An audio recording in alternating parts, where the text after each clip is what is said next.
Hare Krishna. Thank you, dear Kadambakanana Prabhu. My obeisances to you. Thank you for kindly engaging me early in the morning. I would probably be sleeping on my bed otherwise. But generally, we see that Srila Bhaktivinoda Thakur, on behalf of Sriman Mahaprabhu, says that we have to wake up sleeping souls.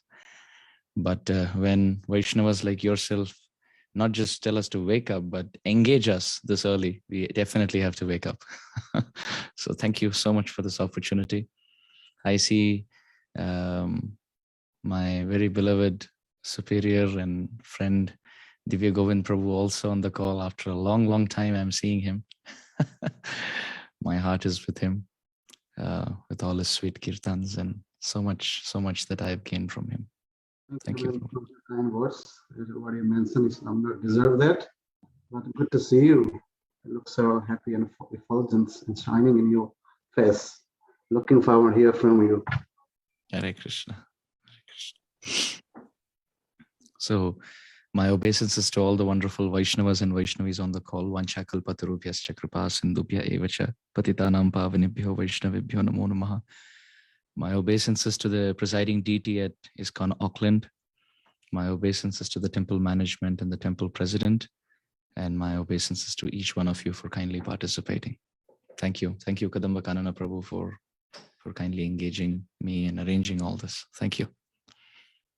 Om Ajnanatimirandhasya Jnananjana Shalakaya Chakshur Unmilitam Yena Tasmai Shri Gurave Namaha Shri Chaitanya Manobhishtam Sthapitam Yena Bhutale Swayam Rupaha Kadamahyam Dadati Swapadantikam Vandeham Shri Guroho Shri Yutapada Kamalam Shri Gurun Vaishnavamscha Shri Rupam Sagrajatam Sahagana Raghunatanvitam Tam Sajivam Sadvaitam Savadhutam Parijana Sahitam Krishna Chaitanya Devam Shri Radha Krishna Padan Saha Ganalalita Shri Vishakhanvitamscha He Krishna Karuna Sindho Dinabandho Jagatpate Gopesha Gopika Kanta Radha Kanta Namostute Tapta Kanchana Gaurangi Radhe Vrindavaneshwari Vrishabhanu Sutta Devi Pranamami Haripriya Vanchakalpatarubhyascha Kripa Sindhubhya Evacha Patitanam Pavanibhyo Vaishnavibhyo Namo Namaha Namam Vishnupadaya Krishna Prishtaya Bhutale Srimate Bhakti Vedanta Swaminiti Namane Namaste Saraswati Deve Gaurvani Pracharane Nirvishesha Shunyavadi Paschati Deshatarane Shri Krishna Chaitanya Prabhu Nityananda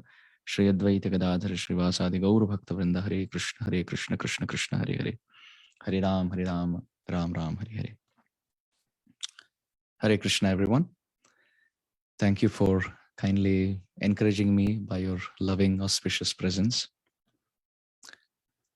Today, we will be discussing on the prayers of Prahlad Maharaj. The prayers of Prahlad Maharaj are found in the 9th chapter of the 7th canto Srimad Bhagavatam. As we know, Srimad Bhagavatam has 12 cantos, and there are different devotees and different incarnations described in different cantos. But the 7th canto has been exclusively dedicated to Prahlad Nashingadeva. The appearance of Prahlad Maharaj's devotion through the appearance of Nashingadeva. So Prahlad Maharaj has always been a Mahabhagavad Vaishnav, but the world recognized it with the appearance of Nashingadeva. So Nashinga Chaturdashi is not just the appearance of Nashingadeva, it's also the appearance of Prahlad Maharaj's devotion, because devotion always existed, but it manifested in the presence of the Vaishnav community on that day. And it also marks the disappearance day of Hiranyakashipu, unfortunately, with the appearance of Nashingadeva. So we will speak something about the mood of Prahlad Maharaj's prayers. And today's discussion will not be one verse that we will try to take. I will try to do a whole chapter overview with all the prayers of Prahlad Maharaj in the time that we have. Of course, it's almost impossible to do that because we have over 50 prayers of Prahlad Maharaj in that chapter. So this will be a brief and very quick breezing overview of the different prayers of Prahlad Maharaj. Again, I won't be quoting all of them and discussing all of them in great depth. We will try to take the essence of what Prahlad Maharaj is trying to say and move on throughout in our discussion. So my request to all the Vaishnavas and Vaishnavis is to keep the 7th canto, chapter 9, in front of you where the prayers of Prahlad Maharaj are discussed. And if possible, you can have a notebook next to you. Or if you have a pencil, you can you can try to take notes on the Bhagavatam. But typically, if you have a notebook, you can try writing some points, whichever you think you could resonate with, and something that you would like to take notes. Not take notes of what I'm saying, but taking notes of the mood of Prahlad Maharaj's prayers, which is more important. Now, someone could say, what is the importance of all this? Like, what is the point? What is the gain, right? Today we are celebrating Ekadashi here. I'm not sure about New Zealand, but you're celebrating Ekadashi too. Nice. So we are also celebrating Ekadashi here. And typically devotees, when they celebrate Ekadashi, they first want to go to the Ekadashi book and read the story of the Ekadashi. But there's an interesting way how they read the story. They read it backwards, because the benefit of following the Ekadashi is at the end of the story. So you first read the end. Not that you should, I'm saying that's typically what devotees do. They read the end and what am I first going to gain and get out of this fast? And then we try to think how we do the fast, right? So this is Sakama Bhakti, where we perform Bhakti with ourselves being the center of the focus to see what we are gaining. So what do we gain by reading these prayers of Srimad Bhagavatam? We see that prayers are a constant invisible thread in the whole Srimad Bhagavatam. We have prayers of Kunti, we have prayers of Bhishma Dev in the first canto, right? We have the Chatushloki in the second canto. We have the Garbhastuti in the third canto, canto 3, chapter 31. It's a very, very, very important section. In fact, His Holiness Mahavishnu Goswami Maharaj of Gujarat, who went back to Godhead in 2010 and left all of us bereft of his physical association, he would lay so much stress on that chapter, Canto 3, chapter 31. And he would say one should try to read that chapter, because that's the song of the unborn child in the womb calling out to Krishna for protection, right? And many more prayers, but I'm just mentioning a few. In the fourth canto, we see the prayers of Dhruva. It's interesting. That's also chapter 9, by the way, canto 4, chapter 9. Then in the fifth canto, we can see prayers that Maharaj Rahugana offers to Jadabharat, where one important prayer that he offers is that, oh, Jadabharat, you're actually a great soul, a Mahabhagavat, completely self-realized soul, but because you are walking on the planet in a disguised form, in a form that can be recognized, I, as a foolish king, I thought you to be just another tribal person and I offended you. So my prayer is to all the pure Vaishnavas on the planet who are walking in disguise, sometimes as a child and sometimes as a woman and sometimes as a senior citizen and sometimes in a Shudra family and sometimes as a Brahmana, I offer my obeisances to all of you who are pure Vaishnavas walking in disguise. Then in the sixth canto, we see the Hamsa Guhya prayers. We find so many other prayers also. My personal favorite are the 4 verses of Vritrasura, Canto 6, Chapter 11, text 24, 25, 26, and 27. I oftentimes even call them as the Chatushloki of the 6th canto, because I heard it like that from a senior Vaishnav. So I really liked it. 4 verses of the 6th canto. And they are prayers offered by Vritrasur on his departing bed. Not literally on the bed, it was a battlefield, but while he was departing, being attacked by Indra, he offered those 4 prayers. There are many more. I'm just naming a few as a standout. In the 7th canto, we find the prayers of Prahlad Maharaj. Whole chapter 9 of Canto 7 deals with the prayers of Prahlad. My request to each one of us here is if we can offer those prayers on a daily basis to Nashingadeva, that's wonderful. But at least on Nashinga Chaturdashi, following the footsteps of Prahlad Maharaj, we can offer those prayers. In the 8th canto, we see chapter 3, text 2 to 29, we have the prayers of Gajendra. The prayers of Gajendra, the elephant who was injured and attacked suddenly by the catch of the jaws of the crocodile, right? Our situation again. Srimad Bhagavatam gives so many different stories mapping our situation allegorically and metaphorically and even practically. We, as the elephant, are puffed up with our strength and our celestial abilities and with our family that Gajendra had. And then as we get into the pond of this world, only to drink the sweet waters of joy, suddenly there are crocodile bites of distress.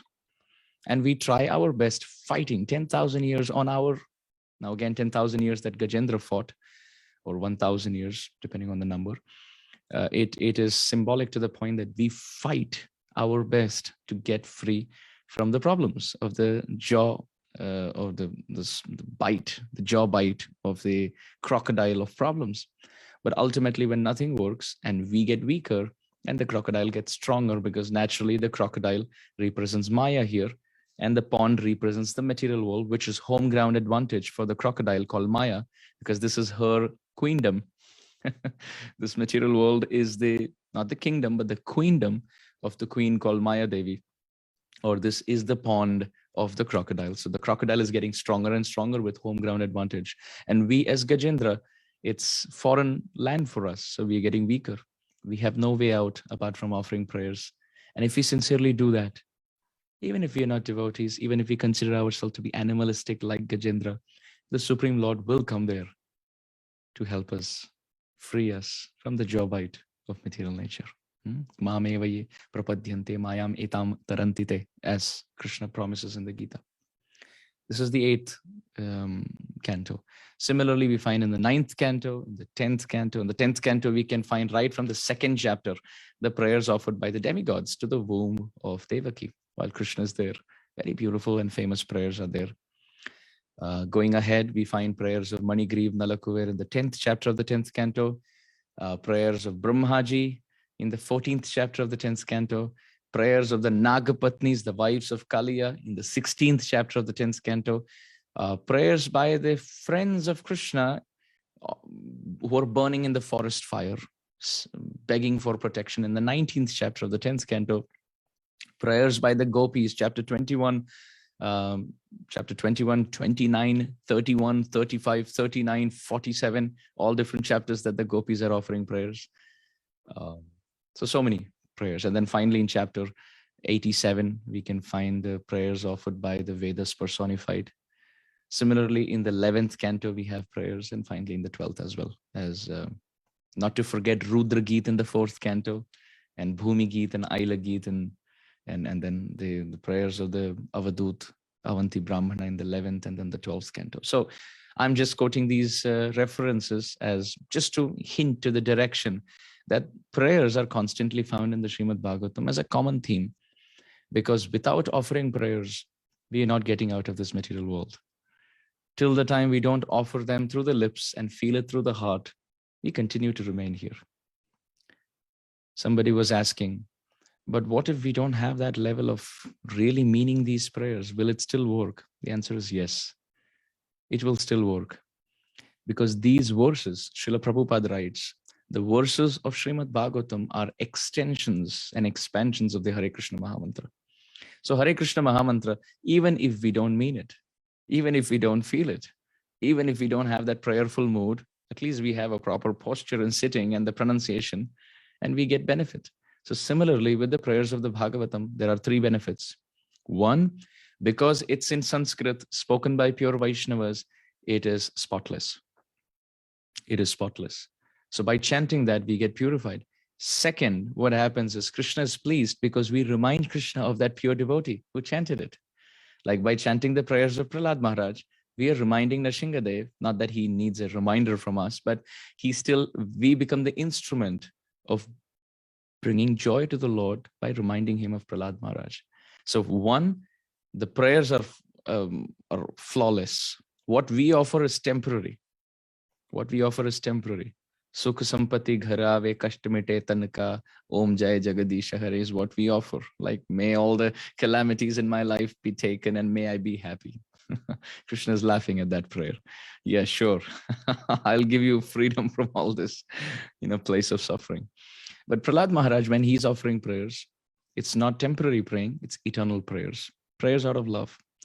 That's point number 1. And that causes cleansing of the consciousness.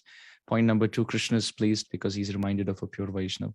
Point number 3, what happens is, with these verses, our faith gets stronger, that there is no joy in this world, and Krishna is our only shelter. And when we speak these prayers, it adds authority to our speaking and our preaching. So people get really amazed by the prayers of the pure Vaishnavas. So it's good to memorize these prayers.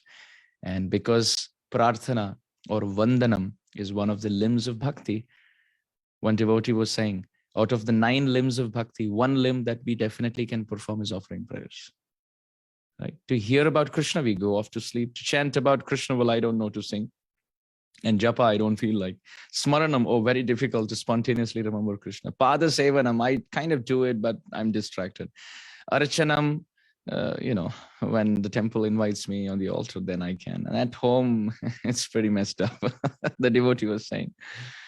Then what to speak of Sakhyam and, Dasyam, Sakhyam and Atma Nivedanam, they seem to be pretty hypothetical at this point. How do I befriend the Lord and how do I surrender everything? But there's one limb, which is called Vandanam, which is to offer prayers, which I definitely can, even in my conditioned state. Because I'm in the conditioned state, I can.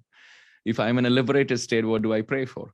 But because I am fallen, I can pray for upliftment in the consciousness. So that being the introduction, let's begin. This is a very, very beautiful section. Devotees get profuse inspiration through this section. This is Canto 7, Chapter 9, Prahlad Stuti, where the Supreme Lord pacifies Nashingadeva with his beautiful, wonderful prayers. So the background to this chapter is such that Nashingadeva has made his appearance in the royal courtroom of Hiranyakashipu.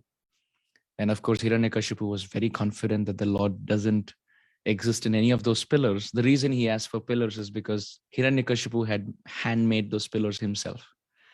You see, when people can custom make their homes here in this world, what to speak of Hiranyakashipu? He had different demigods do different aspects of designing his home. But the pillars of his main assembly were put together by himself. He himself did it. So there was no way anybody could be hiding in that pillar because he himself put the pillars and the columns, and he knew there was nobody inside. That's how Hiranyakashipu with confidence asked Prahlad Maharaj. He could have asked for any aspect of the assembly hall, but he looked for these columns, these pillars, because he was confident. There's nobody, absolutely nobody there. But nonetheless, Krishna appeared there and did the needful. After destroying Hiranyakashipu, Nashingadeva was still fuming, and he destroyed other thousands and thousands of other soldiers, and he was still fuming, spitting fire through his eyes and licking the blood of Hiranyakashipu, which was all over his face by the surgery that his nails had performed. Blood was dripping down his mane, and like the tongue like a razor, Nashingadeva was displaying that and licking the blood of Hiranyakashipu from his mane and from his face. And he wanted to take more demons on for the kill. But the demigods at that point looked and they were horrified. There was no incarnation where the demigods themselves were scared. Generally, demigods are the ones who invite the Lord. And when the Lord comes, he comes for the demigods. Indrari vyakulam lokam mridayanti yuge yuge. The Lord comes for the demons who are the enemies of Indra. But this is a very interesting incarnation where even the demigods were scared. Even Lakshmi finds it mahad adbhutam. She doesn't approach the Supreme Lord. And it's quite interesting. There's a whole planet called Lakshmi Narsinga Loka where Lakshmi Devi resides with Nashingadeva. So it's not that she had not seen the form before. She sees the form every moment. For Lakshmi Devi to say that I have never seen this form before, it's not true. She sees the form every minute because it's not a form that he took. It was an eternally manifest form that Lakshmi Devi had seen even before the demigods. But it's so amazing that the quality of Nashingadeva, or the rasa that he came to taste, apart from other rasas, is adbhuta rasa, astonishment. He was astonishingly horrifying. So much so that although Lakshmi Devi sees that form of the Lord every minute, eternally, she was horrified in astonishment that I have never seen this form before. She was almost thinking, yes, I've seen something similar in my dream, but not this one. because every moment the Supreme Lord's form changes. And it's so interesting that the demigods could not go and pacify the Lord, just like Yudhishthir Maharaj's lamentation in the Mahabharata. Yudhishthir Maharaj was lamenting, and Krishna tried his bit to pacify him, but he could not. But finally, who could? Bhishma Dev could. It's because the Supreme Lord Krishna wanted to give that credit to Bhishma Dev, the credit of pacifying Yudhishthir Maharaj. So similarly, although the demigods could have technically approached Nashingadev and pacified him, Nashingadev wanted that glory to be given to Prahlad Maharaj. So let's begin. This chapter starts very beautifully. If you have your books and your notebooks, it will really put our discussion together very beautifully. Swapadamule patitam tamarbhakam vilokya deva kripaya paripluta uthapya tat shirshnyatadhat karambhujam kalahi vistrastadhiyam kritabhayam. Swapadamule patitam tamarbhakam. Prahlad Maharaj climbs up the stairs, again inspired by Brahmaji, to pacify Nashingadev.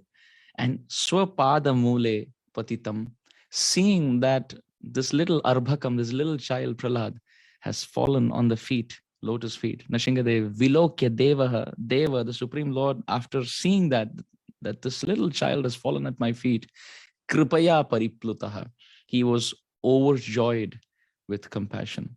Uthapya, he made Prahlad Maharaj get up, and Tad Shirshna Adhat Karam Bhuja, he touched the head of Prahlad Maharaj with his lotus palm. Very interesting. Tava kara kamala vare nakham adbhuta shringam. On the palms of the Supreme Lord, or through the palms of the Supreme Lord, he gives the power of protection and empowerment. And through the tip of his nails, he destroys. So Paritranaya Sadhunam is done through the palm for Prahlad Maharaj. And Vinashaya Dushkritam is done through the tips of the nails of that same lotus hand. So Kala hi bistrasta dhyam krita bhayam. Krita abhayam. He placed that hand, the palm, on the head of Prahlad Maharaj, that which gives fearlessness. Very interesting. So this shows the power of empowerment. When a Vaishnav tolerates, what were the qualities of Prahlad Maharaj? He always walked on the path of devotion. He always preached the glories of the Lord. Even when he was tested and brainwashed by the demons by wrong association, he didn't move an inch, and he tolerated everything, never complained, never blamed, never criticized, never even doubted the presence of the Supreme Lord, and never spoke anything against Hiranyakashipu. If somebody has these qualities and is steadfast with sense control, then the Supreme Lord will give him all protection and empower him. And how does he do that? He touches the head of such a devotee. We can see in Dhruva Maharaj's life, same thing. Words are not coming. Yonta pravishya mama vacham imam prasuptam sanjiva yatya kila shakti dharaswadhamna anyamsta hasta charana shravana twagadin pranan namo bhagavate purushaya tubhyam. This 5-year-old child is faltering. He doesn't know what to speak in the middle of the forest when the Supreme Lord appears. And with his conch shell, he touches Dhruva Maharaj. And Dhruva Maharaj starts offering such beautiful prayers. Prahlad Maharaj, same situation. He's falling at the feet of Nashingadeva with tears of ecstasy, not knowing what to say. Not knowing what to say. He doesn't know these prayers. These prayers were never memorized by him. Now we have Srimad Bhagavatam. We have classes on them. Maybe somebody's recorded them online. And then we can just hear and memorize these verses. But it was not the case for Prahlad Maharaj. Prahlad Maharaj did not have anybody teach him Prahlad Stuti, right? He spontaneously chanted, although he had no clue of Vyakarana, grammar, and logic and reasoning. He had not learned all this at the age of 5. But Chaitanya Charitamrita describes, Yasya prasadat adnyopi sadhyo sarvajnatam vrajet sa Shri Chaitanya Devo me Bhagavan samprasidatu. Even somebody who has no knowledge becomes sadhyo sarvajnatam vrajet, becomes empowered with all transcendental knowledge and ability just by the touch of the Supreme Lord. Mukam karoti vachalam pangum langhayate girim yat kripatamaham mande Shri Gurum Dinataranam. Just by the touch. In fact, in the Padyavali, Rupa Goswami says, that Ambodhi sthalatam sthalam jaladitam dhuli lavashailatam shaila mritkanatam truna kulishatam vajja trunakshiнаtam vahni shitalatam himam dahanatam ayati yasye chaya leela durlalitadbhuta vyasanine krishnaya tubhyam namaha. Oh Krishna, I bow down to you. By your empowerment, by your Shakti, what can you do? You can make land into water and water into land. You can make dust into mountain and mountain into dust. You can take a grass and make it into a thunderbolt, and you can make a thunderbolt into blade of grass. You can make fire as cold as ice, and you can make ice as hot as fire. My Lord, you can do anything that you want. That's your ability. Now in that, let me sprinkle a little bit of mischief that you have in Krishna Leela. Oh, what else can I say? Your ability is such that you can transform. On that, if I do the garnishing of mischief and naughty behavior in childhood pastimes of Krishna, what more can you do? And what is impossible for you, right? So you see Prabhupada, 70 years old, getting into a cargo ship, 37 days over over the ocean with heart attacks. One devotee, I asked him, he was 72 years old. I asked him, how does the body feel at 72? He said, oh, body's sore, my back is hurting, my knees are hurting, and my digestion is messed up. And I was telling him, Prabhupada was 72. I mean, not that I was comparing and putting him down in front of Prabhupada, but both of us were discussing. And I said, how amazing that you're saying all this, and Prabhupada would have felt all this. And then it was 1968 when he was 72 years old, which means another decade to go after that. How is it possible? Krishna Shakti vina nahi tara pravartan. Kali Yuga Dharma Aranam Sankirtan, Krishna Shakti vina nahi tara pravartan. Without the touch of the palm of the Supreme Lord, it is not possible. It is not possible. And how do we get touched by the Lord's empowerment? Oh, by following the instructions of the spiritual master, by chanting the holy name, by serving the Vaishnavas and following the regulative principles. That is what brings in the mercy of the Supreme Lord. Satatkara sparshaduta khila shubha sapadya vibhyakta paratma darshana tatpada padmam ridinivrito dadau rishyat tanu klinna ridashru lochanam. As soon as Nashingadeva touches his palm, Prahlad Maharaj feels as if all his material desires have vanished. Dhuta akhila ashubha. As if he had something material, but his heart was jumping and erupting in ecstatic joy as the Lord touches him. You can see it's so interesting. The touch of the Supreme Lord is so rare. Bali Maharaj gets touched by the Supreme Lord's feet once, and he's eternally remembered. Ganga Devi washes the feet of the Lord once, and she's eternally purifying. This is the power of the touch of the Lord. And imagine the fortune of Kaliya.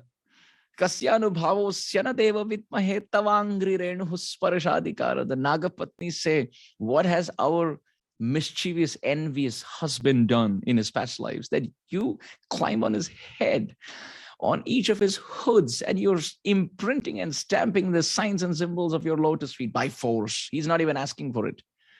What has he done? The power. You can see when Ramachandra touched his lotus feet on stone, the stone melted and Ahalya manifested.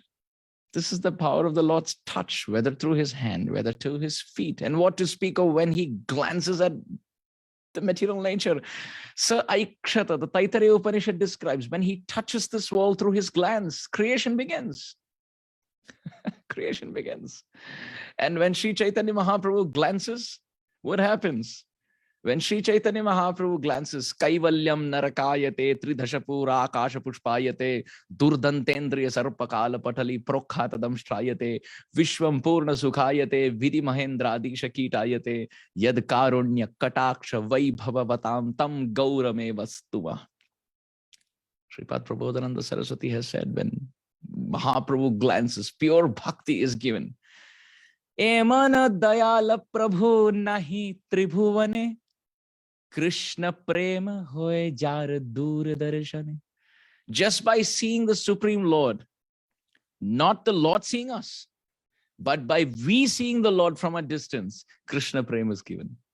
Kaviraj Goswami says such an incarnation has never been seen by any yuga, what to speak of Kali Yuga. This is when we glance at Mahaprabhu. When Mahaprabhu glances at us, what more can be said? So this is the power of the Lord's touch, whether through his glance or hands or lotus feet. So it is described as soon as Prahlad Maharaj was touched, the form that he was seeing in front of him manifested in his heart.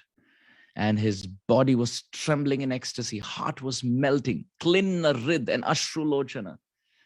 The cloud of his heart melted and came as tears through his eyes. His personality was like an ocean of compassion. And wherever there is ocean, we know it's very interesting, dear devotees, very interesting. Prahlad Maharaj is like an ocean of compassion. The sun of Bhakti is rising in his heart. And we know whenever the sun and the ocean come together, clouds must be formed by the water cycle. So the ocean of compassion called Prahlad evaporated by the sun of Bhakti to cause the heart, which is in the form of a cloud, filled with the pure water of ecstasy. When that cloud melted, tears of love came from his eyes in the form of a rain shower. And the cycle was complete. So this has been described. And in this mood, Astaushid harimekagra manasa susamahita prema gadgadaya vacha tanyasta hridayekshana.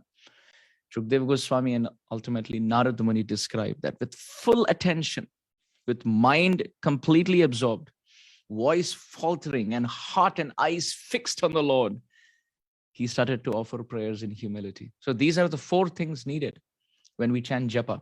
Full attention. We are not doing anything else. We're not speaking anything else. We're not looking anywhere else. Point number 1. Point number 2. It must be for Hari, nobody else. We are chanting, but this must be selflessly for his pleasure, not asking anything. The only thing we can ask for is cleansing of our heart so that our quality of service betters. The third thing is our eyes and our heart must be in place. And the fourth is we must beg in humility that, my Lord, I have no other way apart from begging you. In this mood, Prahlad Maharaj starts offering his prayers. Brahmadaya suragana munayotha siddha satvaikatana gatayo vachasam pravahai naradhitum purugunai adhunapi pipruhu kim toshtumarhati same harirugrajate. Prahlad Maharaj says, Brahmadaya suragana munayotha siddha. All the great personalities headed by the demigods, Sattvaikatana, they are filled in Sattva gun. He's making a contrast here. He said, demigods, I am a demon. Sattva gun, I am in Tamo gun. And Vachasam pravahaihi, they have rivers of words. I am faltering because I don't know anything. And still they're na araditum. Still they're not able to pacify you, my Lord. What can I, ugra jate, born in a demoniac family, what can I do? How? I don't know words. I am not in Sattva Guna. I'm not a demigod. What can I offer? But then he also says, anyway, these things are not needed. Manye dhanabhijana rupa tapashrutaujas teja prabhava bala paurusha buddhi yoga naradhanaya hi bhavanti parasya pumso bhaktya tutoshu bhagavan gajayutapaya. He says, dhana, wealth, abhijana, influence, and people around us, rupa, beautiful form, tapa, austerity, shruta, learning, ojas, sensory expertise, tejas, influence and effulgence, prabhava, control over others, bala, physical strength, paurusha, ability, buddhi, intelligence, yoga, mystic potency, and other hidden abilities. With all of this individually and collectively put together, na aradhanaya, you are not pleased. You're not impressed. You're not attracted. But the only thing that attracts your heart, my Lord, bhaktya tutosha, you're attracted by devotion. And he gives the example, gaja yuthapaya, like the king of elephants, Gajendra. So imagine how great Gajendra is that Prahlad Maharaj quotes Gajendra as an example of devotion in the presence of Ugra Nashingadeva. Now, what we speak in front of the deity must better be true. We know the story of Sakshi Gopal, where the Lord is hearing every single word. And then especially if he's Nashingadeva deity, really be careful in what we are speaking. And what if he's actually Nashingadeva, not in a deity manifestation? He's just broken the pillar in your house and manifested. We really have to be careful. And it's not even Lakshmi Narasimha, giving blessings. It is Ugra Narasimha, blood dripping from his teeth. He has just murdered the father. How careful should the son be? And in the presence of the demigods, the whole creation is watching. Every single word that Prahlad Maharaj is speaking is worth millions and millions of lifetimes of realization. So what he's speaking is true. And there he's quoting Gajendra. Can we imagine the greatness of Gajendra's devotion that Prahlad Maharaj is quoting him? He's saying, you were impressed by Gajendra, not because he had any other ability, but because he had devotion. And how great is devotion? How great is devotion? It doesn't matter what family we are born in. Prahlad Maharaj is trying to pacify himself that it doesn't matter even if I'm a demon. Vipradvishad guna yutha taravinda nabha padaravinda vimukha shvapacham varishtham manye tadarpita mano vachane hitartha pranam punati sakulam natu bhuri manaha. He says somebody could be a Brahmana or somebody could be a demigod with 12 transcendental qualities. They could be very knowledgeable.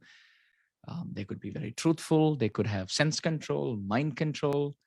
They would be scholars. They would be very detached. They're very shy and humble, very tolerant, non-envious, sacrificing quality for the benefit of others. They can give in charity, a lot of determination and fortitude, and very peaceful in their mind. They have all these qualities. But if they don't have devotion to your lotus feet, then what is the point, my Lord? With all these qualities, they can purify themselves, but a devotee can purify his whole family. Why is he saying that? Because we can see the wives of Kaliya offered bhakti. They offered their heart. But who got the mercy? Kaliya got it. The whole family gets it. Sarvabhauma Bhattacharya performed bhakti. It was Amogha who got mercy before Sarvabhauma Bhattacharya completely realized mercy in his life. Similarly, Prahlad Maharaj is saying, I have been performing bhakti, but you come for whom? For Hiranyakashipu. This is a proof that bhakti gives benefit not just to the living entity, but even to the family. So therefore, I am, my Lord, with whatever little devotion I have, I'm not disqualified. I can offer prayers, although I'm Ugra Jate, although I'm born in a demoniac family. So it's almost like Nashingadeva is saying in the heart to Prahlad Maharaj. So Prahlad Maharaj, you are offering these prayers, but for whose benefit? I would like to make a request. There's, I think, some microphone which is on. So if there's an option, that'll really help.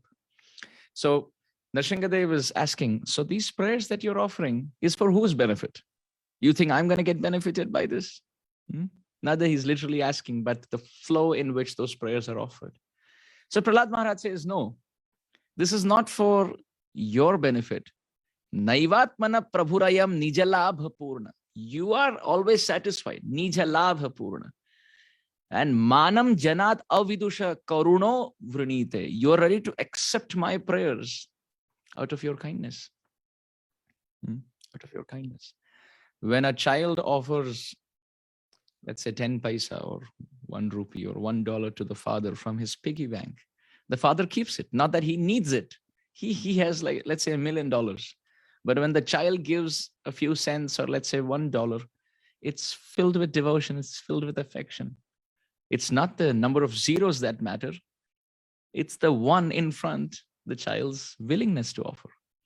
One child had offered me, broken her piggy bank and offered me $13, 13, and said, if you ever build a temple for Bhanunandani, your deities, please use this money. I've kept it. So somebody could say, what is $13 after all? But it is, these $13 are my life, because that child had only $13 that she had collected in her piggy bank, and she broke it to give it to me. She said, She could have said, get me something with this. She said, no, when you build a temple for Bhananandini, you please use this, my presiding deity. You can please kindly use. So I said, sure, I will always keep this money with me. So I'm just, not that I'm Nashingadeva and the child is Prahlad Maharaj, but I'm just giving an example that if our steel-framed heart, stone-like heart can think like that, what to speak of the merciful nature of the Lord's heart? Prahlad Maharaj is saying, Yadyat jano bhagavate vidadhita manam. Whatever prayers are offered to you, they are like that money. You don't need it, but you accept it for our benefit. What is our benefit? Tachatmane prati mukhasya yatha mukhashri. Prahlad Maharaj gives the example, just like when the face is decorated, the reflection is automatically decorated. So when you are pleased, you accept the makeup of our prayers in your heart and you become happy. Naturally, the reflection that is all of us, your parts and parcels, we become happy. So you accept it not for your benefit, but for our benefit. Therefore, my Lord, tasma, therefore, aham vigata viklava ishwarasya, I'm going to give up the thoughts of whether I'm qualified or disqualified. And sarvatmana, with all my heart, mahi granami yatha manisham, I will glorify you, my Lord, as much manisham, as little as I have in my mind. This is very important. Srila Prabhupada would many times quote the baby Saraswati example, right? You know 2 sentences, you preach 2 sentences. It's not that we wait to become scholars and we learn the 4 Vedas and we know 100,000 verses and only then we will start speaking about Krishna. No. Here you see Prahlad Maharaj uses the word yatha manisham. Whatever little intelligence I have, whatever empowerment I have, I will speak accordingly. You can find even in the 3rd canto, the example, it comes even in the 1st canto, it comes yatha mati yatha shrutam. Whatever, how much ever intelligence you have given me, my Lord, whatever I have heard and whatever little I remember, I will just speak on that basis. It's not that I am a scholar or a pandit or I have done some research or any of that, but whatever little babyish talking ability I have, I will just speak about you. When the child says daddy or says mama, the parents are smiling. Not the child has to wait to technically grow up and understand what is mama and what is daddy and what is the psychology of a father. Nothing. You don't need all that. You just have to put your heart and say daddy. That's all. And the father picks up the child. So similarly with our heart, with our devotion, whatever little we can collect in our heart, we offer it to Krishna. So this term, my Guru Maharaj explains in this context that this term yatha manisham is very important. As a preacher or as the members of Srila Prabhupada's movement, we should all speak about Krishna for our purification and as far as our intelligence allows, whatever empowerment we have. Why? What is the benefit? Prahlad Maharaj says, Nicho jaya guna visargam anupravishtaha puyeta yena hipuman anuvarnitena. By repeated glorification of Krishna, Rajogun, Tamogun, and Sattvagun, influences on the living entity is destroyed. We will fall into Tamogun and Rajogun only if we don't speak enough about Krishna. But we should continuously keep speaking, something or the other, something that we have read, something that we have heard, maybe a drama that we saw, something about Krishna, something about the Vaishnavas, we should constantly speak. His Holiness Radhanath Maharaj says, silence is golden. This doesn't mean that we keep quiet. It means true silence means only to speak of the golden avatar. This is silence is golden. Just speak of Mahaprabhu, the golden avatar, constantly. Satatam kirtayantumam. You can see how many times Krishna uses this word. Satatam, constantly. Nityam bhagavata sevaya. Kirtaniya sada hari. Shrunvanti, gayanti, grananti, abhikshnashaha.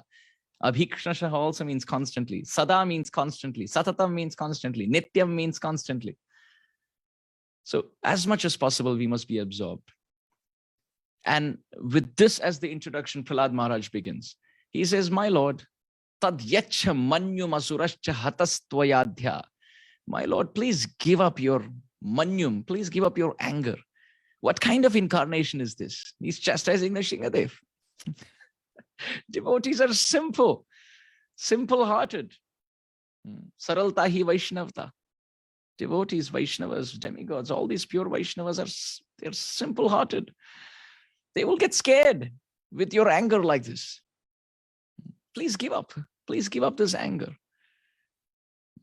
Nashingadeva is saying, but I am angry because of Hiranyakashipu. What all he did to you? To that, Prahlad Maharaj says, Modeta sadurapi vrishtika sarpa hatya. Even sadhus are happy when snakes and scorpions are killed. Now Hiranyakashipu is gone, dead and gone. When sadhus can think like that, why can't the Supreme Lord think? In fact, lokashta nirvritimita pratiyanti sarve. The whole world is happy that Hiranyakashipu is dead. Why are you not happy? Why don't you just get pacified? Rupam Narasimha vibhayaya jana smaranti. Do you want the whole world to remember you like this? Filled with anger and blood and all of that? Just be pacified and give everybody blessings, Baba. What are you doing? What kind of form is this? And then he challenges Nashingadeva. Don't think that I am afraid. He starts the verse by saying, Naham bhibemi. Very affirmatively, na aham bhibemi. In Sanskrit, the word bibhemi means to be afraid. And aham bibhemi, I am afraid. Na aham bhibemi, I am never afraid. In Sanskrit, you can rearrange bhibemyaham, something like that. And then you can put the na at the end. Again, it means that I am not afraid. But by starting the verse with a na, Naham bhibemi, it's very affirmatively emphatic that I am not afraid. You can scare the whole world with your makeup, but I am not afraid. The dog will always recognize its master, whether in night robes or in professional wear, just by anga saurabhya, by the fragrance, not in our case, but the Supreme Lord, by the fragrance of the master and the quality of the master. Any dress you come in, my Lord, I will recognize you. Not that I am comparing Prahlad Maharaj to a faithful dog, but the point is, our Bhaktivinoda Thakur, he says, my Lord, let me be your faithful dog. Tumi to Thakur, tumaro kukur. My Lord, you're my master, and I am your dog-like servant. So same mood here. Naham bhibemya jitate tibhayanakasya. Jivharka netra bhrukuti rabhaso gradamstrat. Antrasraja kshatajake sharashankhu karnat. Nirhadavita digibadari bhinna khagrat. I am not scared by any of your makeup. And he lists the makeup of the Supreme Lord. He says, Ati bhayanaka asya. Your face is very scary for others, not for me. And Jivha, look at your tongue. And Arka netra, your eyes are like the sun. And Bhrukuti, your eyebrows are moving and dancing in anger. And Rabhasa ugradamshtra, look at those sharp teeth. Every teeth is a canine teeth. And you're not Vanamali, you're not having Vaijayanti Mala. Antrasraja, you're wearing a garland of intestines, which has never been done in any incarnation. And Kshataja Keshara, the mane and hair are dripping blood. And Shankhu Karanat, look at your ears pointing upwards. And Nirhada, you're roaring. And Nakagra, look at your nails, how sharp they are. My father Hiranyakashipu could not be killed by the thunderbolt of Indra on his chest. The thunderbolt of Indra, which troubled the whole Vrindavan and the Brajbasis for 7 days, didn't cause any harm to the chest of Hiranyakashipu, but that chest was ripped by the tip of your nails. That's how strong you are. But my Lord, I really want to tell you, I'm not afraid. Why are you not afraid? Why are you not afraid? So Prabhupada gives an example in one of his small books that this is the power of taking shelter of the Lord. Big elephants get swept in the river, but the fishes are swimming without any fear in that same river current. Why? Because they're completely surrendered, submerged in that water. So Hiranyakashipu is like the big elephant. Nashingadeva is like the river current, and by the river current force of Nashingadeva's appearance, The elephant called Hiranyakashipu swept away. But the little fish called Prahlad Maharaj is swimming in ecstasy because he's sheltered in that water. This is the power. Prabhupada explains in another place that the wild animals are scared of the lion, but the lion cubs, they climb on their head. You can see Lion King. Not that you should see, but I'm just giving a materialistic Disney, Walt Disney equivalence. Why was all that a hit? Because it represents the relationship between a father and a child in the Lion Kingdom. Where is the source of that?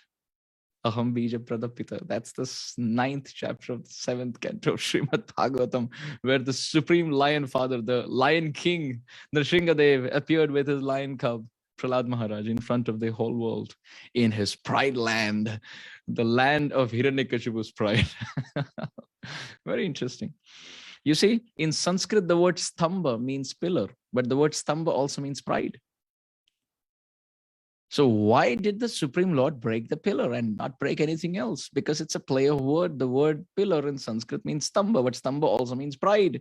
So we could technically say Nashingadeva broke the stamba of Hiranyakashipu as he appeared. He broke the pillar / broke the pride of the demon as he appeared. So the whole world saw this. So when Prahlad Maharaj is speaking like this, he said, I'm not afraid. So Nashingadeva is asking him, then what are you afraid of? Is there anything that you're afraid of? Prahlad Maharaj says, yes, I have a fear in my heart. What is that? Trastosmyaham kripanavat sahogra samsara chakra kadanat grasatam pranitah baddhasva karma bhirushattamate moolam pritopavarga sharanam vayase kadanu. Says, my Lord, what I'm really afraid of is not getting shelter at your lotus feet. Look at the humility of Prahlad Maharaj, for whom the Supreme Lord came. We are having so many kirtan melas and so many kirtans, 1,000, 2,000, 5,000 devotees singing together. And we don't see a crack in any pillar. All of us are calling out, but there's not even a crack. But a 5-year-old child is just casually offering prayers and devotion, like every day.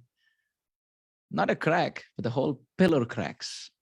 And the Lord, the source of all sources, the supreme manifestation of mercy, appears in a form just for this one child, one devotee, 5-year-old child. What level of devotion is that?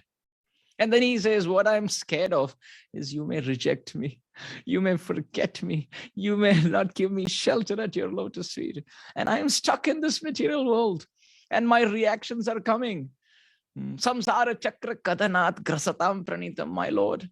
I am stuck with these swakarma bihi, by my past life reactions. I'm stuck with suffering here. And I'm bound by demoniac association. Oh Mukunda, oh Krishna. Apavarga sharanam vayase kadanu. When will I get shelter at your lotus feet? So Nashingadeva says, shelter? Why do you want shelter? Just enjoy your father's property. You know, I have killed your father and I have made you the king. You have so much shelter. You have your army. You have the money of your father. You have your position. You have all the demigods seeing you in the highest position of honor and dignity. So just be here as a king and enjoy all the material opulence. That's your security, right?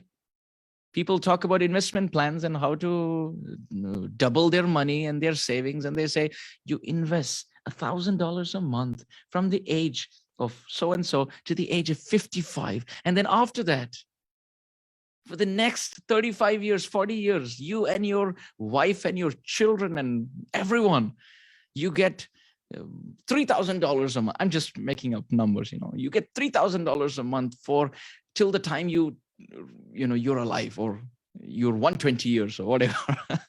And we feel security. And the person will say, the agent will say that when we get old, when our children and our grandchildren and our family forget us, when we have money on our side, we have some safety. We have some safety net to fall on.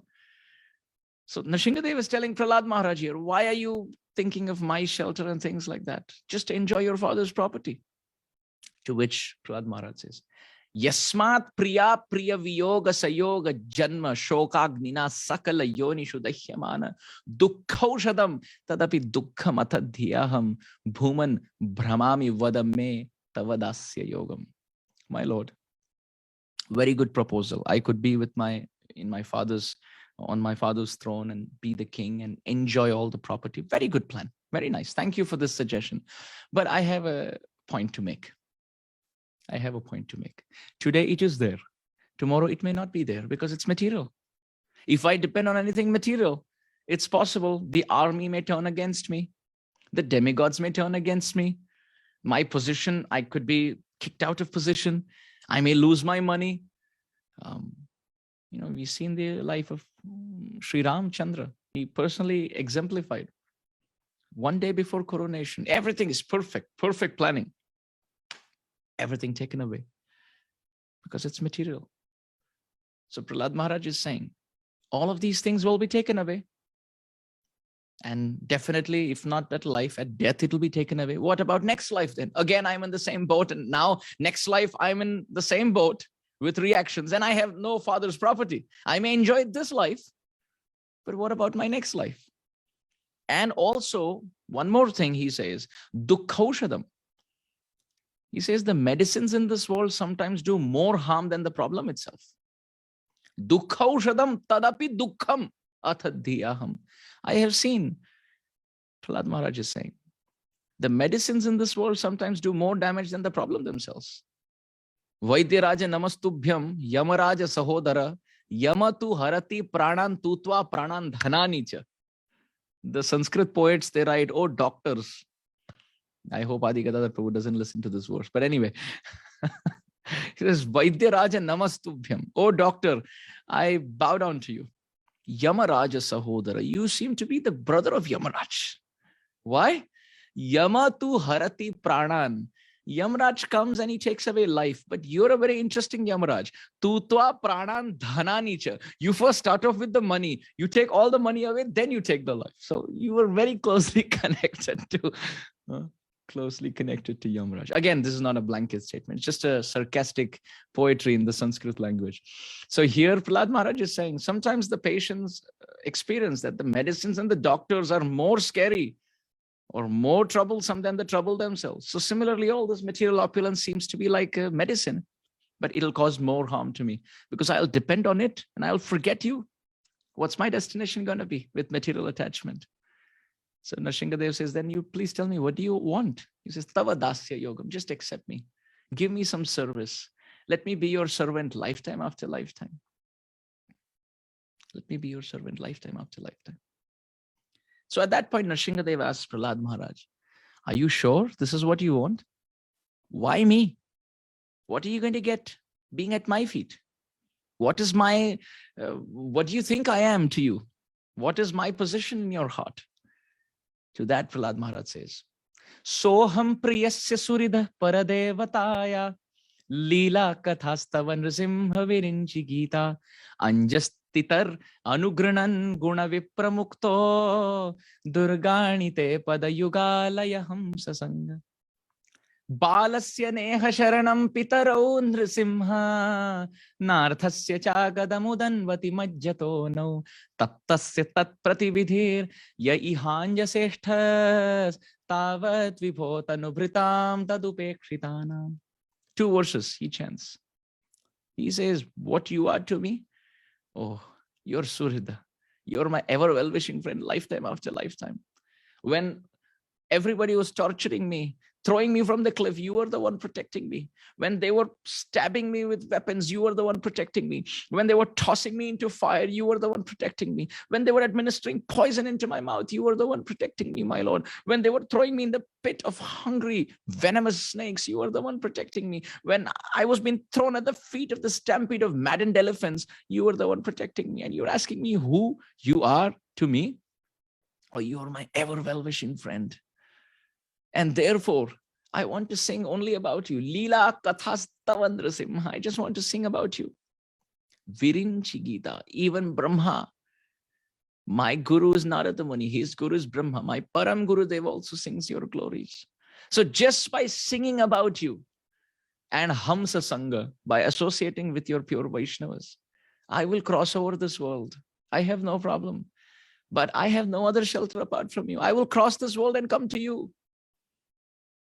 I have no other shelter. Balasya neha sharanam pitaro Narasimha. He gives 3 examples. He says, parents seem to be protecting the child. Doctors seem to be protecting the patient. The boat seems to be protecting a drowning man. But all 3 of them can do only when you empower. The parents, many times, it's so unfortunate. They are rakshak, but they themselves become bhakshak. Many times, very unfortunate. It's even considered controversial to speak about. Many times, parents themselves, they abort the child. And they're taking medicines to kill the baby. And they're trying their best to murder the child. And interestingly, the child still appears. Who is the one protecting the child at that point, when the only connection in the whole creation at that point are the parents, biological parents? And they themselves want to murder the child. And the child appears. Who is the one protecting? It's Nashingadeva. Similarly, one time my Guru Maharaj, he took one devotee to the doctor because the devotee accidentally, I think ate something which caused food poisoning, and he was vomiting, and he was rushed to the doctor by my Guru Maharaj. So when my Guru Maharaj took the devotee there, the doctor tried to, press his stomach and gave him some medicines and made him vomit and did so many things. And finally, the doctor chuckled and told Srila Guru Maharaj, looking at the patient, all you Hare Krishna people, how much ever you chant, ultimately you take shelter of a doctor only at the time of difficulty. You can chant Hare Krishna as much as you want, he told Guru Maharaj. But when you also need help, your Krishna is not there. You have to come to a doctor. So Srila Guru Maharaj, with a bead bag in his hand, he said, we never took shelter of you. We never take shelter of you. And we will never take shelter of you, past, present, and future. We only take shelter of Krishna. The doctor was bewildered. Doctor said, then why did you bring me here? Guru Maharaj said, because Krishna instructed me to. That's why. He inspired me to come to you. That's why. Otherwise, I wouldn't have. So this went a bouncer for the doctor. He didn't understand. It was like teaching Chaitanya Charitamrita to someone who has not done, Journey of Self-Discovery course. So, so the doctor said, but, you can't deny that I get the credit for doing what I'm doing here, for saving his life. So Guru Maharaj said, you want to take credit for saving his life? The doctor said, of course, because your Krishna didn't come into the clinic and do it. I was the one doing it. So Guru Maharaj said, okay, do people die in this hospital or in this clinic? The doctor said, it's the law of life. It happens. So there are people who have died in my clinic or in my hospital also. So Guru Maharaj said, what medicine do you give them so that they die? What medicine do you give them? So the doctor said, well, I don't give any medicine. It's just, their karma, their fate, they die. So Guru Maharaj said, don't you think this is unfair that when they die, you give the credit to karma? And when they are saved, you take the credit. He said, you're simply an instrument. Just like you don't kill anybody, you can't save anybody. It's the Supreme Lord who saves. He's the one who inspires you what to do. He's the instruments after all. And he's the one in the body of the patient who's recovering the patient. So here, same thing, Prahlad Maharaj is saying, parents can try their best, but it's the Supreme Lord who's the protector. Doctor can try his best, but it's the Supreme Lord who protects the patient. The boat can be as sturdy as possible. Srila Guru Maharaj, in this context of his narration, very beautifully gives the example of the Titanic. Said, who would have thought that would sink, right? And people made millions out of the movie that came out of the sinking anyway. So that is para dukha sukhi. Somebody's drowning, but that's fine. I will drown in the money in their drowning story. Anyway, so Guru Maharaj was explaining the best engineering boat and the best engineered ship drowns if it's not protected by the Supreme Lord. So Prahlad Maharaj is saying that ultimately it's you alone who can protect. And if you let go, we have no shelter. So therefore I want. And then he speaks so much about how the Lord creates jivas and this world and Maya Shakti. And ultimately the living entities have no other shelter apart from Krishna. Nashingadeva says, well, you're saying all that, but I'm pretty sure you're missing out on some nectar that is there in this world. Yes, I am the shelter and you want to serve me, but don't you want to enjoy this world a little bit? And then, like dharma, artha, kama, moksha, you enjoy a little bit of this world and then you come to me. So Prahlad Maharaj says, enjoy this world? What kind of enjoyment? Kutra ashisha shruti sukha mrigatrishni rupa kwedam kalevaramashesha rujam viroha nirvidyate natu jano yadapiti vidwan kamanalam madhulavai shamayandurapai. He says, you're saying to enjoy this world? Kutra ashisha, what kind of boon is that? Shruti sukha mriga trishni rupa.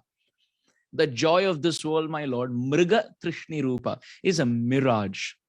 It's a mirage that animals go through in the desert. This world is a desert with no water called joy. And you want me as an animal to run behind the mirage? He says, Shruti Sukha. Very beautiful term. Kutra Shisho Shruti Sukha. Shruti means hearing and Sukha means joy. There is joy in this world only in the hearing, which means not the hearing process of bhakti. Sirf sunne mein sukh hai. Bas, laddu kha lo to sukh hai. Ye kar lo to sukh hai. बस ये सुनने में आनंद आता है, करने में कोई आनंद नहीं है.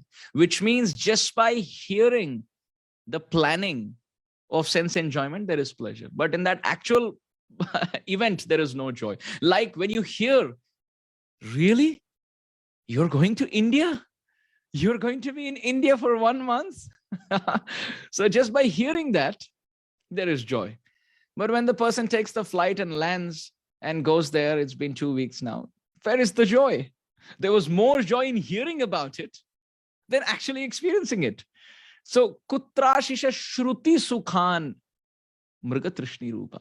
He says the joy of this world is like trying to find water in the mirage of this desert. And there is joy only by hearing about the plan. But in the actual plan, there is no joy. Prahlad Maharaj says, how can there be joy obtained in the body which is full of distress? Like, for example, if we think about how many ways this finger can give us joy, you can maybe type something with it, you can maybe play the harmonium with it, or maybe you can decorate Krishna with it. There's very little pleasure that can come out of this finger. But if you think in how many ways this finger can give us distress, oh, there are so many ways. It can be burnt, it can be cut, in so many ways. It can be broken. So the number of ways in which this finger can give us suffering is way more than the number of ways in which it can give us joy. And that's just the finger, one finger. Now imagine the hand, imagine the arm, and imagine the whole body. Sharira avidyajal. The pleasure that the body can get is insignificant compared to the distress that it can get. So Prahlad Maharaj says, there is no joy outside. And even if there is joy, the receptive ability of the body is insignificant. And not just me, even the great scholars know this. Nirvidyate natu jano yadapiti vidwan. Even the vidwan, the great scholars. I am just a child. Somebody can say, what do you know? You're only 5 years old. Well, he says, even the scholars say this. And they say that kamanalam madhulavai shamayandurapai. Getting joy in this world is like trying to get a drop of honey from a honeycomb. His Holiness Bhanu Maharaj very beautifully describes in his ISKCON that if you want the honey of the honeycomb of this world, get ready for the bee stings. How beautiful. I'll repeat that. If we want the honey drop from the honeycomb of this world, you better be ready for the bee stings, right? The stinging of the bee is way more scary than the honey drop. So you better just leave it, right? Better just leave it. So he says, detachment, my Lord, from this world is the only truth. I don't want anything else. So Nashingadeva says, you're sure you don't want any attachment? He says, no, I want one attachment. What is that attachment? Tasmad amustanubhritam aham ashishodnya ayu shriyam vibhavam aindriyam avirinchyat nechamite vilulitan uruvikramena kalatmano panayamam nija bhritya parashvam. The only attachment I want in this world is service to my Guru Maharaj. Nija bhritya parashvam. That Narada Muni, because of whom I am seeing you, may I be attached to him. May I get your lotus feet by attachment to him. I don't want anything else. And then he says very famous verse, which Prabhupada also quotes many times. Evam janam nipatitam prabhavahi kupe kama bhi kama manuyah prapatan prasangat kritvatmasat surarishina bhagavan grihita soham katham nu visrije tava bhritya sevam. Evam janam nipatitam prabhavahi kupe. Prahlad Maharaj says, I was fallen in the womb of my mother, which is like a well of the snake of attachment, repeated birth and death. But my Guru Maharaj, so kindly, he stood outside the well and he spoke Krishna Katha to me. How grateful is Prahlad Maharaj. You see, Prahlad Maharaj did not have the pranam mantra of his Guru Maharaj. He didn't have a picture of his Guru Maharaj. Prahlad Maharaj had never seen his Guru Maharaj. He's sitting in the womb of his mother and hearing Hari Katha. We have our Guru Maharaj, we have his pranam mantra, we have his kirtans, we have his classes, we have his mood, his disciples, his projects. We have so much more. His books, and of course Prabhupada and everyone. We have everyone, all the acharyas, and how little we are able to do for them. And here is Prahlad Maharaj saying, I was in the womb of my mother, which is like a well of the snake of repeated birth and death. Punarapi jananam, punarapi maranam, punarapi janani, jathare shayanam, iha samsare, bahudustare, kripaya apare, pahi murare. I was fallen.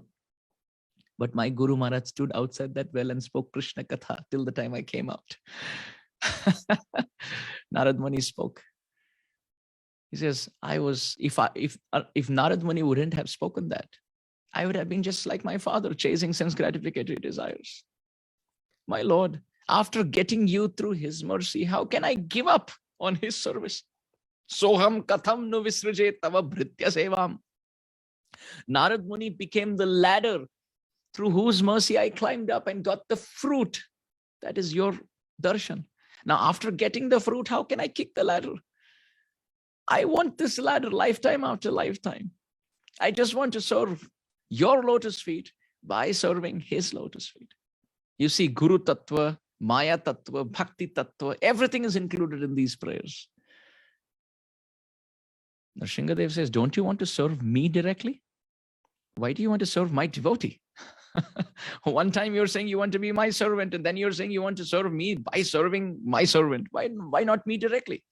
To that, Prahlad Maharaj says, Itham nitirya grishideva jashavataraih lokan vibhavayasi hamsi jagat pratipan dharmam mahapurushapasi yuganuvrittam channa kalau yadabhavas triyugota sattvam. My Lord, you have come so many times. You appear so many times. Itham nri tirya grishi deva jasha avataraihi. Sometimes as a human, sometimes as an animal, sometimes as a rishi.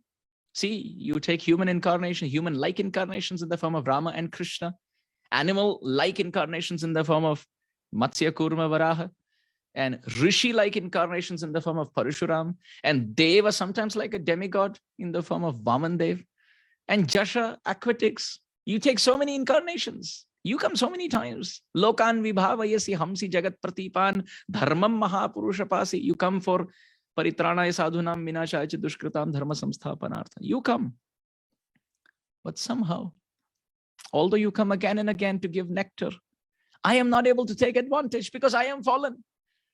When I was in my mother's womb, your servant came and spoke, not you. You take so many incarnations, but I am still taking births. My Lord, you take incarnations and I'm taking births. I am also taking incarnations. But when your servant came, my desire to take births stopped. More man prabhu as vishwasa Ramate adhik Rama karadasa.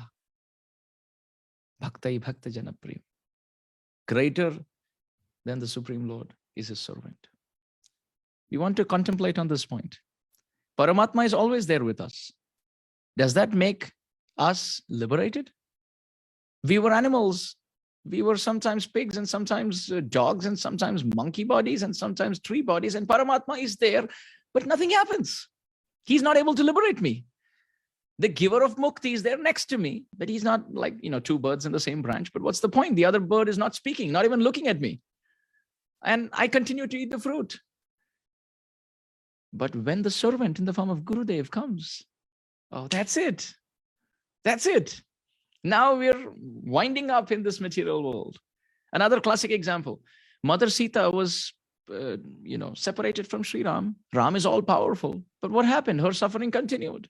It took a Hanuman to cross the ocean to give the ring to Mother Sita in the Ashok Vatika of Ravana's kingdom. So Maya's kingdom is Ashok Vatika. We are in the position of Mother Sita, separated from Sri Ram.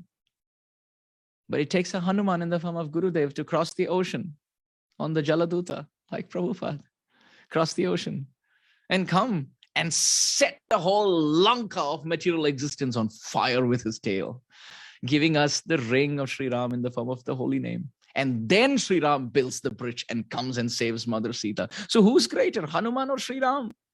Sri Ram is always there, but it was Hanuman who saved Mother Sita. Okay, It is Sri Guru who saves the conditioned soul, although the Paramatma is always there. So here Prahlad Maharaj is saying, you take so many incarnations, but it took a Narad Muni to uplift my consciousness. You take so many incarnations. I am very fallen, my Lord. Naitan manastava kathasu vikuntanath. I have no taste in hearing about you. Who's saying? Prahlad Maharaj is saying. Now his humility is rising. On the ocean of his heart, so many waves are rising. Sampriyate durita dushtam asadu tivram. He says, I am sinful, I am polluted, I am an asura, asadhu, and kamaturam.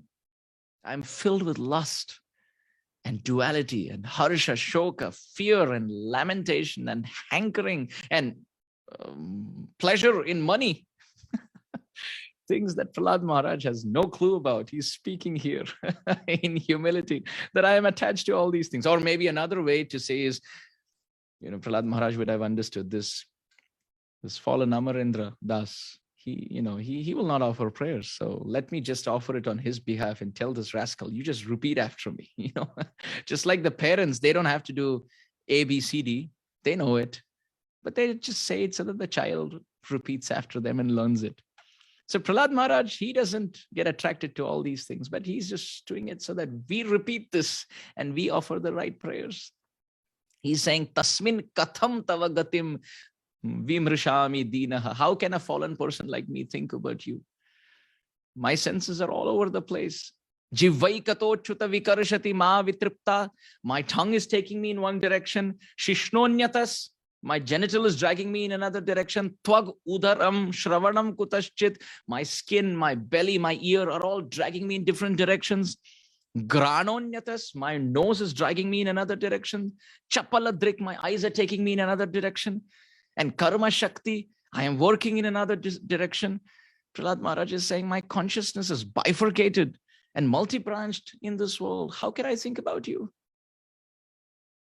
But still, greater than my own concern, I am worried about others. At least I know the path. I may not be following, he is saying, but I know the path of devotion. But others don't even know that.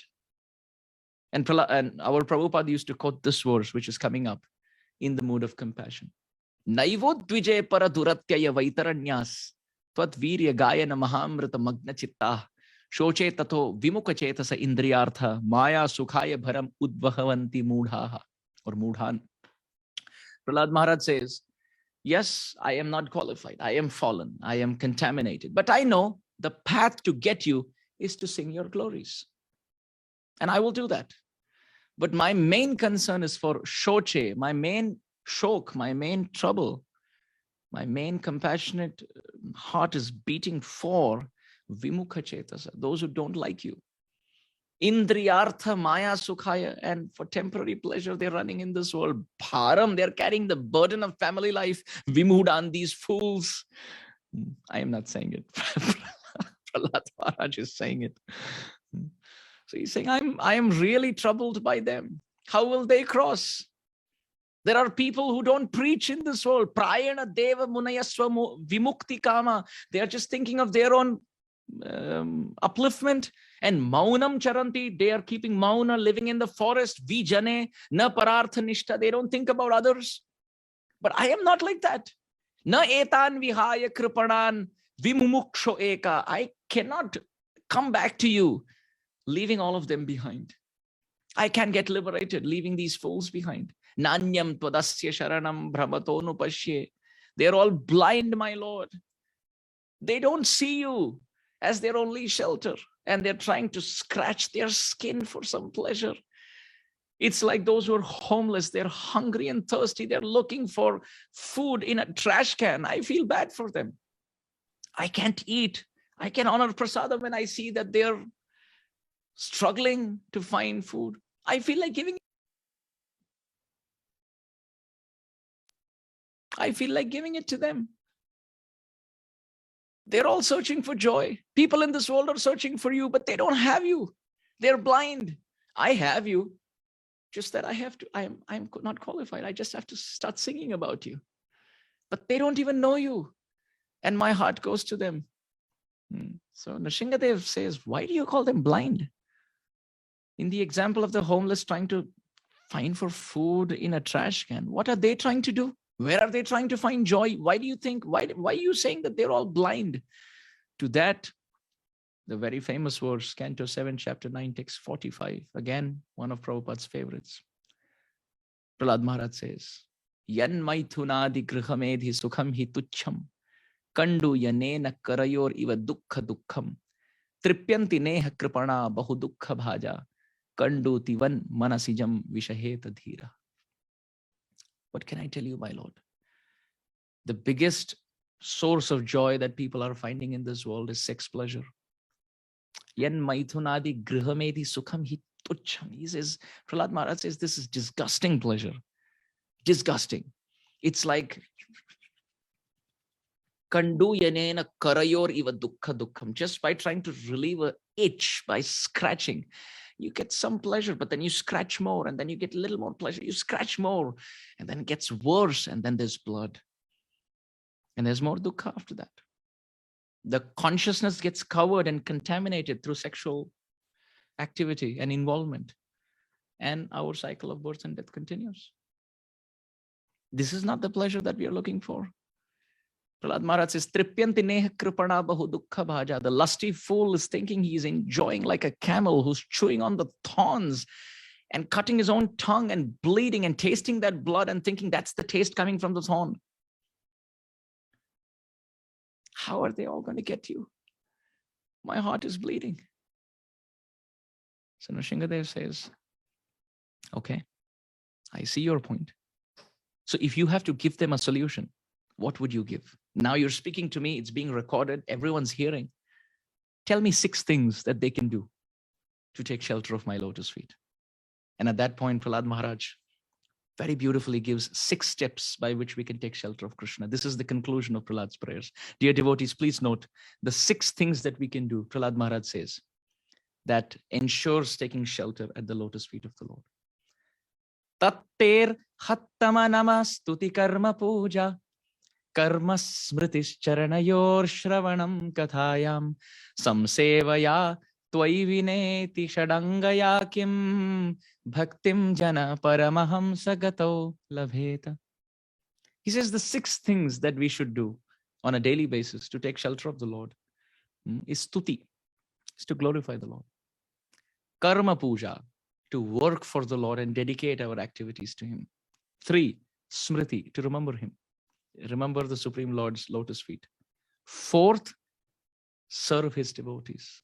5, shravanam kathayam, to hear about the Supreme Lord. And finally, to worship Him in the form of the deity. To glorify the Lord, to dedicate our daily activities for Him, to serve the Vaishnavas, to remember the Lord, to worship his deity, and hear and chant about him. These are the 6 things. All of them are included. Glorifying means preaching, kirtan, japa. Dedicating our activities means keeping our business or our daily work as ethical as possible and donating and offering it to Krishna. Serving the Vaishnavas, worshipping the deity, remembering Krishna out of gratitude and hearing about him, chanting about him. By doing these 6, Prahlad Maharaj said, anybody and everybody can get what I have received, which is darshan of your lotus feet. When Prahlad Maharaj ends his prayers at this point, Nashingadeva says, I'm so happy. I was biting my lips in anger, only so that the world could hear your prayers. These prayers have glorification of the Lord. They have purification of the heart. They have the ugly, raw face of this material world and the words of a surrendered devotee. Prahlad, ask for a benediction and I will give you. Ask for whatever you want and I will give you. Ayushman, he says. Mam apranita Ayushman. Darshanam durlabham hime. Nashingadeva says, that darshan of mine, which is durlabha, even for the demigods, that you have got. Now I give you long life. Ask for a benediction that you want. Prahlad Maharaj says, I am not a businessman. What kind of blessing are you asking for? What kind of boon are you asking for? As if I offered these prayers and at the end, now you want to give me remuneration? Am I a businessman who's investing his faith in something and gets returns out of it? No, come on. You can't trick me by all that. Maybe you can trick others, but not your devotees. We are your selfless servants. We just want your pleasure. We just want your smiling face. I don't want anything.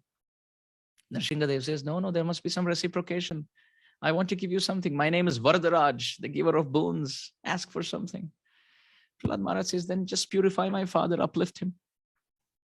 Nashingadeva says, 21 generations are uplifted when a devotee like you are born. So you don't worry, he's already purified. Prahlad Maharaj says, then if my father is purified, then I ask for a boon, you purify my heart.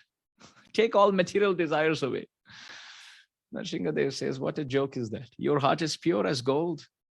In fact, gold gets purified by being compared to your heart. There's no material desire. Ask for something else. Prahlad Maharaj says, will you fulfill if I ask you something? Yes, go for it. Give me the boon that may I never ask you anything. Give me this boon. May I serve you because I want to serve you out of love. May I not ask anything in return. I don't want anything from you, my Lord. You're not an ATM machine that I put my card and get my cash out. You give me the boon that may I never ask you for anything.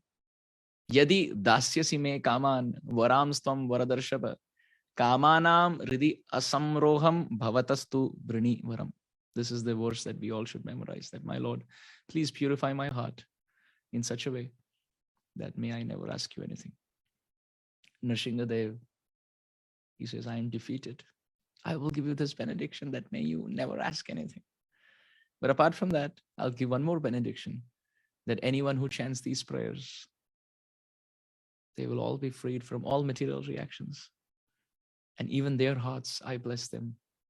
They will never be able to ask anything material to me. I will give them eternal protection. And lifetime after lifetime, they will be at my lotus feet. This is the benediction for those who chant these prayers. And in this way, the instructions of Prahlad Maharaj in the 6th chapter to his classmates gets completely coupled by the prayers of Prahlad Maharaj to the spiritual master and the Supreme Lord Nashingadeva in the 9th chapter. It's so fascinating that the test of the pudding is in tasting it. So the test of Prahlad Maharaj's instructions and his devotion is the fruit that he received, the direct manifestation of the Lord's mercy. So as we are gearing up for Nashinga Chaturdashi, may we pray that breaking the pillar, the stamba of our pride in the assembly of our heart, may Nashingadeva appear to destroy the Hiranyakashipu of our anarthas and lovingly place his palms on the little small Prahlad of devotion who's rising in the Hiranyakashipu family of our heart. And all of this is possible because there is a Narada Muni called the Guru Parampara who's taking care of us. Thank you so much. Please forgive me for going over time. Vancha kalpatarubhyascha kripa sindhubhya eva cha patitanam pavanebhyo vaishnavibhyo namo namaha. Bhakta Shiromani Shri Prahlad Maharaj ki jai. Vikna Vinash Nashingadev ki jai. Grantraj Srimad Bhagavatam ki jai. Patita Pavan Srila Prabhupada ki jai. Gaudiya Guru Varga ki jai. Jai Jai Sri Radhe Shyam. His Grace Amarendra Prabhu ki jai. Thank you very much, Prabhu, for bringing us through this chapter. You said it was a breeze, but it was just a lot of details, a lot of nectar.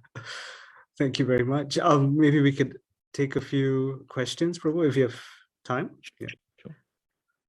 So we just open the floor to any questions, comments, realizations.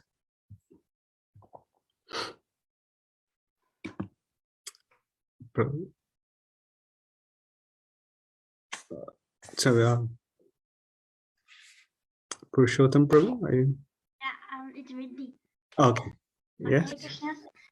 For the 6 things that we should do to take shelter, was the 4th one to serve Krishna? I mean Nashingadeva. Yes, serve Krishna and the devotees. And then the 6th one was to worship. So is there a difference between serving and worshipping, or was that serving one for serving devotees? Devotees, and then separate one was for worshipping the deity. So they're 2 different. Okay. Thank you.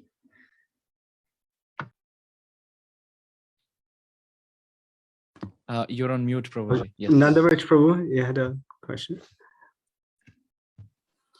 Hare Krishna, Prabhu. Thank you very much for a very wonderful class. Prabhu, when we pray Nashinga prayers, there is always some sort of expectation. But here in Prahlad Maharaj's prayers, he's saying he doesn't want any. One of the things he wants is no boon at all. So how would we look at this? Because there are prayers to Lord Nashinga, which is Obra Nashinga, protect my hand, protect my thighs. So should we recite those prayers? Because it doesn't go in the mood of Prahlad Maharaj prayers. So Srila Vishwanath Chakravarti Thakur, in the commentary to Anya Bhilashita Shunyam Jnana Karma Dhyanavratam Anukulyane Krishnano Shilanam Bhakti Ruttama, Bhakti Rasamrita Sindhu verse, which is the Paribhasha Sutra for Bhakti, the definition of Bhakti. There Srila Vishwanath Chakravarti Thakur and Srila Jiva Goswami both have commented on that verse. And Srila Vishwanath Chakravarti Thakur raises the same point. So Draupadi, when she called out to Krishna, Draupadi called out to Krishna for protection. So will we say that that was selfless, or will we call it selfish? Because she was not calling for the pleasure of Krishna. She was calling for her protection.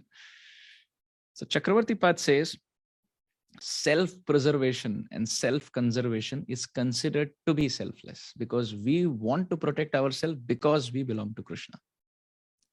By default, every living entity tries to save himself. And the self-protective mechanism is there because the soul relates himself to the Supreme Lord. So Srila Vishwanath Chakravarti Thakur says the desire to protect oneself is not considered to be selfish. So there is no problem. Thank you. Hare Krishna. Prabhu, there's a question from the chat. Chitra Krishna Prabhu is asking, why do we sit during Nesing Aarti instead of standing? I think that's like a cultural thing that Srila Prabhupada employed. But I myself, I don't know much about it. I'll have to get to the history if this is how it has been done right from the initial days. But as far as I understand, I once asked one devotee about it, and he said that Prabhupada asked us to sit and do Nashinga Kirtan. So we just follow it. So yeah, I don't have much to add on that.